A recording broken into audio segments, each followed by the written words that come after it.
Really, it is so much easier to blame someone else. Even if it's God.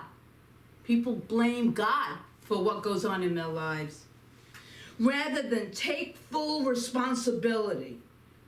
Right now, there's so much coming at us as we experience this pandemic and racism, blatant racism. And it's really in our face. There's no escaping it. No way. We can't sweep things under the rug anymore. And it's time to pull that rug away anyway. But there is another way for us to really clarify and expand who we each are. We must take responsibility for every word, every thought, every action in our lives. Experiences will continuously take place. We're having a human life. So you know that we're spiritual beings, and we are having this human experience for a reason, to expand and to become more of a divine self. So what if we could, here's another way of looking at all of those experiences that we might not want in our lives. What if we could bless them, embrace them, and give thanks for them? Because we know that they're here for us. They're here for us to truly expand our understanding of our divinity even more.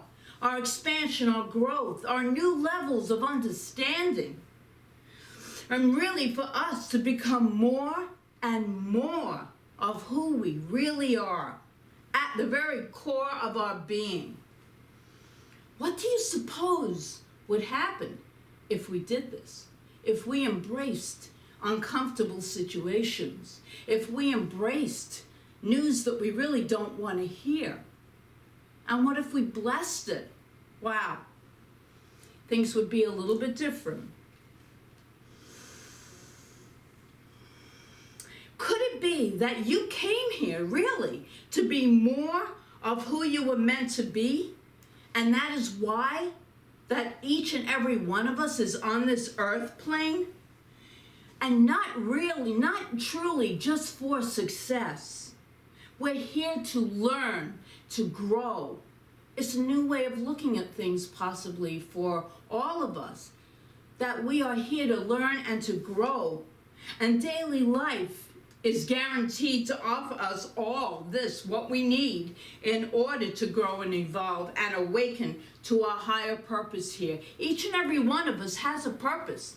Whether we know what the purpose is or not, we do have a purpose for being alive at this particular time, in this particular place.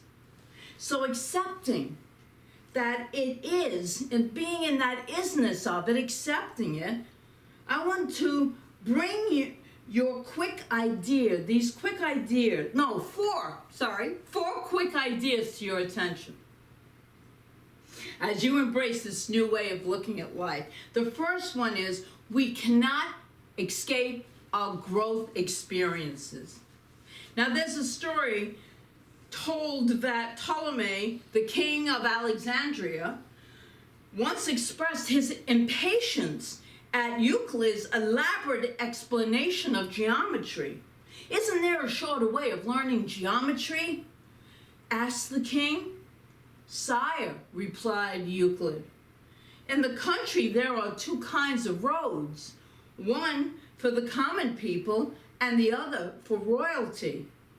But in geometry, all must go the same way. There is no royal road to learning. Wow. There's no royal road to learning. This is our journey. We are on it. This is our path in this human experience, and we signed up for it. I truly believe that. I truly believe that. And the second, they are repeated. All of these situations are repeated until we get it.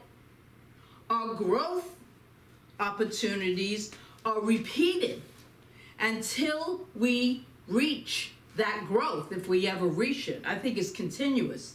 Sometimes we hear a wake-up call, but prefer to pull the sheets back over our heads so we can slumber and dream a little bit more. We may ignore, resist, rationalize, or blame for a considerable time, and that's okay. That's okay. Our schooling is entirely self-paced, but the opportunities for growth keep coming until we change. Just look at the global protests that are going on about racism, for example. How many times has this question of inequality risen? How many times? Forever, maybe? Going back forever? But it sure has been a long time in this country. I would say we need to get it, and we need to get it now, because truly we are one human race. In reality, when we shed these bodies, and we all will, we're not in these forms forever, that same divine light is in all of us. I truly believe this. And this moves us on to the third, which is they get more challenging. If we don't get the easier ones first, the harder ones follow. And resistance to growing reaps more dramatic consequences over time. Not to punish us, but just to get our attention. To get our attention. And that brings us to the fourth. They may seem daunting, but we can grow. Just as when you are learning the rules in mathematics, as they did for Ptolemy, the king of Alexandria, life's challenges may seem daunting or overwhelming.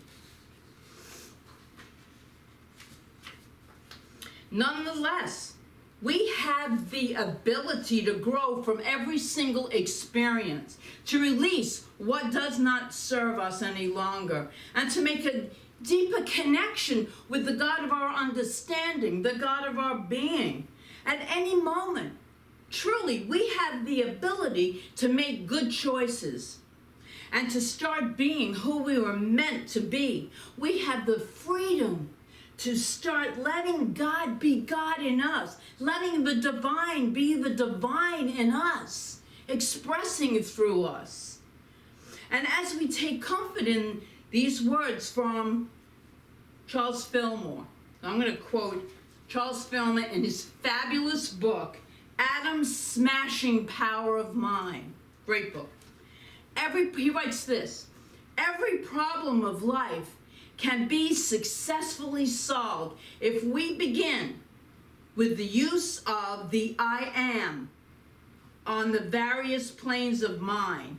It is not we alone. It is when we realize that we can connect ourselves with the Father mind and prove what Jesus said. I speak not from myself, but the Father abiding me doeth the works.